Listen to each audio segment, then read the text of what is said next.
Thank you very much, Andrew. I'm not sure whether 3 o'clock on a Friday is a great death slot to be in terms of presenting, but I'm really happy to be here. Thank you all for coming, and I hope you enjoy my China story. It is from a corporate perspective, and I think it's very different from some of the other messages that you've been hearing today. I'm involved in Omnicom Media Group, which is a part of the Omnicom worldwide communications company. It's a big job, but I've managed to find, with good people around me, support for some of the things that I do. My China journey began in 2000. I was working with a company, Leo Burnett, an advertising agency in Melbourne, Australia. I'd been with Burnett 11 years. I'd been in the same job for 5 years. I was the number 2, itching to be number 1. And one day I had a call, would I be interested in moving to Shanghai? I thought, Shanghai, fantastic. I didn't even know what clients we had, how many people we had in the office. I soon found out it was 35 people, and we had a Coca-Cola business. Shanghai and Coca-Cola, how good is that? At the time, I was also had a girlfriend, Chinese girlfriend Anna, who some of you will know. So I thought, this is tremendous, I can take her back to China, she'll love to come, she can help me get settled in China, it'll be a wonderful journey.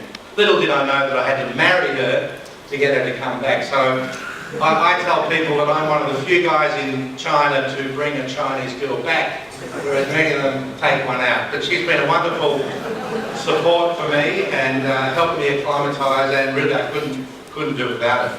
So what have I done? On the corporate side, I'm currently the CEO of Omnicom Media Group. Prior to that, I worked with Accenture, also in the field of media, for 4 years. Initially in China, and then I took on the APAC leadership role. Before that, I was with another agency, Group Publicis, for 17 years. Starcom, I was the CEO in Greater China, and also, as I said, Leo Burnett Shanghai. There was one other key thing that happened to me, was in between that, I went back to Melbourne, Australia, for 2 years. And I think that's given me a very different perspective of having a little taste of China, and then having to go back of how important China can be. On the entrepreneurial side, and I'm going to talk a little bit more about these different things in more detail. In 2007, we ran a company called Eastlink Art Auctions, which was probably the first Western-orientated auction business in China. We have an involvement in a company, it's a woofie company that we've set up called Wise China Development, which my dear wife runs. It has the training franchise of a very good training program called Bulletproof Manager. And I'm also an investor in Dash Brands, and I'm sure many of you know David here. Started life with Subway, moving on to Boost and Gloria Jeans, and now has the Domino's pizza franchise. So as I said, I came here in October 2000 with Leo Burnett, and our main client was Coca-Cola. And one of the good things about the ad business is it gives you tremendous exposure to many people, to many clients. You get access to the CEOs, so you really have a very good sense about business in China. Not only that, we do a lot of research. And we do research in second-tier markets and third-tier markets. So I would go along to these research groups and really understand what was going on in those markets. But there's a couple of things that happened. And one of my favourite lines about working in China is, you're only ever one phone call away from a disaster. And I'm sure anyone running business will tell you that the whole world can be cut off in one simple phone call or a visit by the wrong sort of people. So on the left there, you see there is a lady singer there, Taiwanese singer, called May. We had just finished a commercial campaign for Coca-Cola for summer, and May decided to sing the inauguration of the Taiwanese president. The next day, she was banned from all public exposure, all commercial exposure, so we had that one phone call that really changes your life. We then went on to make a commercial with Fu Minxia, who was a diver. We did some really great work with Fiat. In fact, we spent 3 months working on a Fiat campaign to launch them in China. We couldn't really get anywhere. We were trying to replicate the Italian image in China. And the marketing director rang up and said, what would you do if I could get you Michael Shoemaker?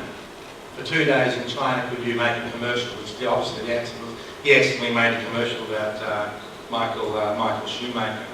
But then something happened, which again changed my life. In 2002, I got that phone call myself. We had lost Coca-Cola globally in a very quick decision taken globally that their Coca-Cola would move to another agency. I knew that minute that there would be no budget or need for an expat for anymore, so I would probably have to go home. The problem was, I wasn't ready to go home. Not in any way was I ready to leave what I was really enjoying. And of course, Anna coming back to China was loving it because she was leading a different sort of lifestyle. So I spent 3 months looking around in China as to what I can do. And I'd only had 2 years in China, so I didn't cross that magical barrier of being a China expert. I was kind of the guy that had come to China, I'd done 2 years, but it wasn't enough.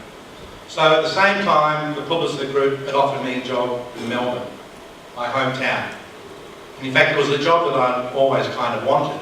So I said, okay, we'll go back. So we went back. And in that time, we spent all of that time missing Shanghai. We weren't ready to go. I think that's another lesson. There are people working in China who are ready to go. They've had their time here. They're grumpy with staff. They're complaining about things. It's time for them to go. For me, it wasn't. And the interesting thing is when you go back, all you remember is the good times. Meeting friends, going out, travelling, all of the other crap that we have to deal with on a day-to-day basis. You actually forget. And you think, yeah, Shanghai is tremendous. So what that does is it makes you want to go back even more. Another thing was that the China experience didn't count too much when you're back in Australia. This is in 2002. And I tell anyone that would listen about my China experience, but no one really kind of cared. And so we missed the buzz and the whole attitude and the opportunities that China developed. So I spent most of my time looking at ways to get back to China.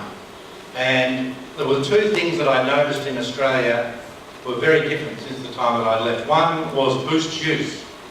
For those of you from Australia, you will know all of a sudden this juice phenomenon took off. Every shopping mall was smoothies and boosts. And the other big thing was that every office building had a coffee shop in the lobby.